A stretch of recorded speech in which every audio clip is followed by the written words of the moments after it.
Hello students, this is class 9th and today we are going to start new chapter lines and angles. Okay. तो यहाँ पर आप देख सकते हैं हम लोगों ने दो टर्म्स ऑलरेडी एक चैप्टर के नाम के रूप में लिख रखे हैं, लाइंस एंड एंगल्स। तो सबसे पहले हम लाइंस और लाइन से क्या क्या फॉर्मेशन होते हैं उनके बारे में डिस्कस करते हैं। ओके, तो type of line, type of lines, पहला जो टाइप है वो है line segment, line segment. So line segment मैं केवल हेडिंग लिख रहा हूँ। दूसरा टाइप है रे, तीसरा पैरेलल लाइन, पैरेलल लाइन, चौथा परपेंडिकुलर लाइन, पांचवा इंटरसेक्टिंग लाइन,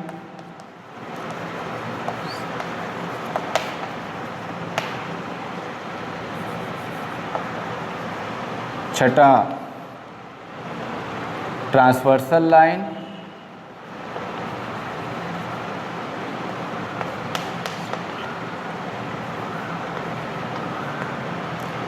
सातवां adjacent line,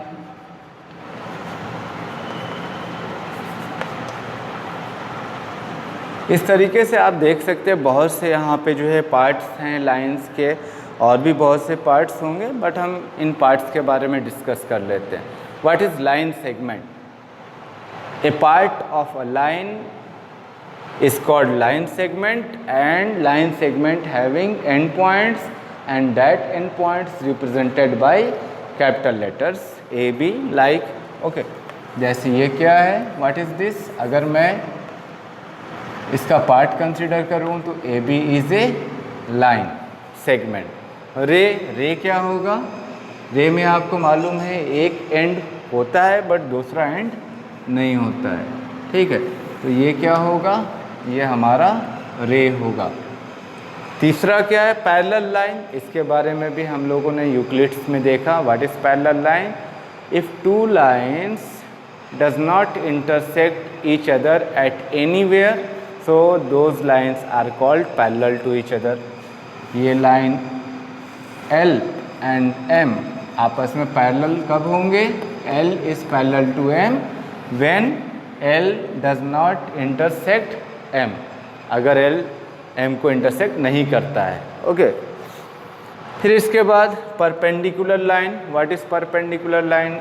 if two line intersect each other at 90 degree so both the lines are called perpendicular to each other like this। अगर मान लीजिए ये दोनों जो है लाइन L और लाइन M एक दूसरे को इंटरसेक्ट कर रहे हैं और 90 डिग्री एंगल फॉर्म कर रहे हैं तो ये दोनों लाइंस आपस में परपेंडिकुलर होंगे। और इसको किस तरीके से हम रिप्रेजेंट कर सकते हैं? L is perpendicular on M और M is perpendicular on L, ठीक है। पांचवा है intersecting line. Intersecting line, if any line intersect to another line so both the line are called intersecting line। ये एक दूसरे को लाइन L और लाइन M O पॉइंट पर इंटरसेक्ट कर रहे हैं। Transversal line. What is transversal line? Transversal line को आप समझ सकते हैं काफ़ी आसानी से।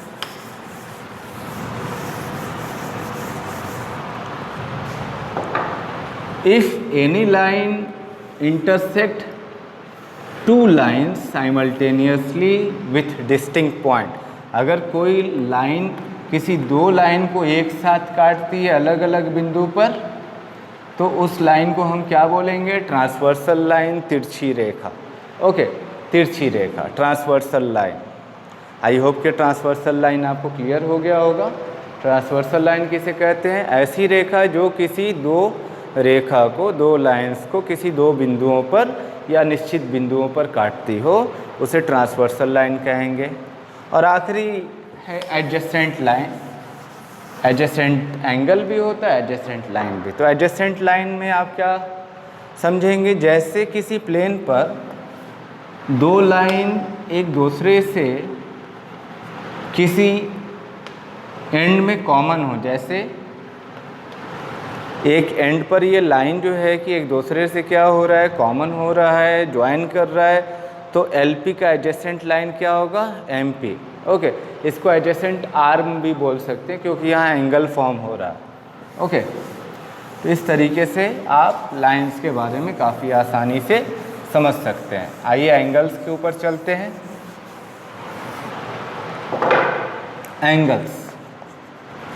एंगल्स के भी बहुत से टाइप हैं, चलिए देखते हैं। सबसे पहला एंगल एक्यूट एंगल, दूसरा एंगल राइट, तीसरा एंगल ऑब्ट्यूज, चौथा एंगल स्ट्रेट। ओके, पांचवा एंगल रिफ्लेक्स, छठा एंगल कंप्लीट।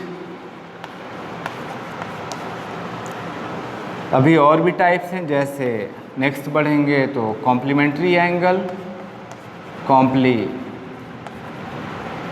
एंगल, नेक्स्ट बढ़ेंगे सप्लीमेंट्री एंगल,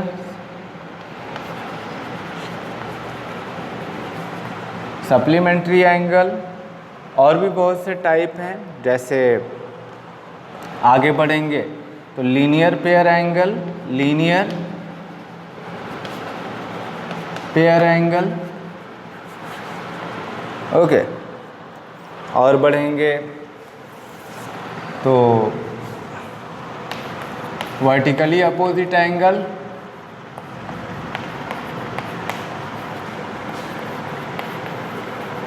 अपोजिट एंगल।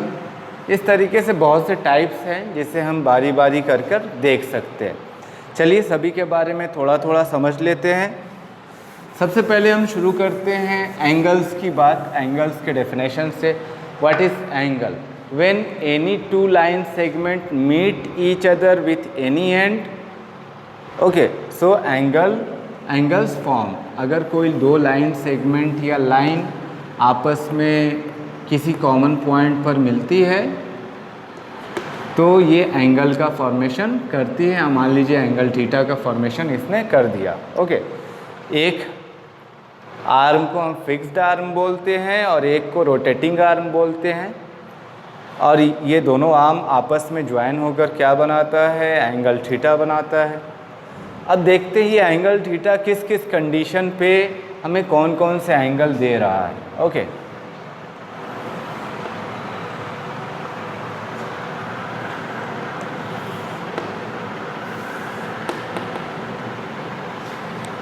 बारी बारी हम लोग देखते हैं, वो ज़्यादा बेहतर रहेगा। सबसे पहला एंगल एक्यूट एंगल। तो एक्यूट एंगल को हम कैसे समझेंगे? अगर एंगल थीटा हमारा बड़ा होगा 0 डिग्री से और छोटा होगा 90 डिग्री से, तो हम उस एंगल को क्या बोलेंगे? Acute angle. इट मीन्स ये एंगल थीटा इस वक्त क्या है? एक्यूट एंगल है। वाई? बिकॉज ये 90 डिग्री से कम है। ठीक है। दूसरा है राइट एंगल। राइट एंगल हम कब बोलेंगे भाई? जब एंगल थीटा 90 डिग्री के बराबर हो, यानी ये हमारा राइट एंगल है। तीसरा ऑब्ट्यूज एंगल।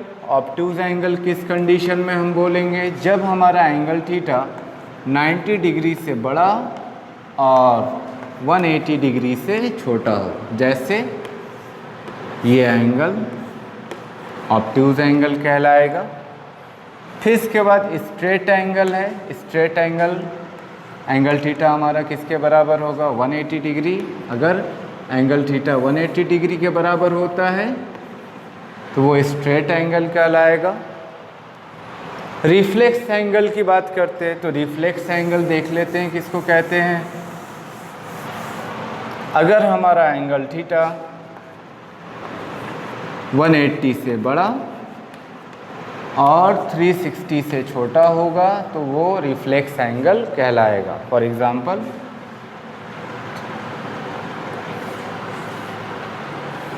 ये क्या होगा, ये रिफ्लेक्स एंगल होगा। ओके, फिर इसके बाद कंप्लीट एंगल, जब हमारा एंगल थीटा पूरा 360 के बराबर होगा तो कंप्लीट एंगल कहलाएगा। ओके, तो ये सारे एंगल्स हम लोगों ने देखे। अभी आते हैं कॉम्प्लीमेंट्री एंगल। तो कॉम्प्लीमेंट्री एंगल को समझने के लिए आपको एडजेसेंट एंगल को समझना पड़ेगा। Adjacent angle,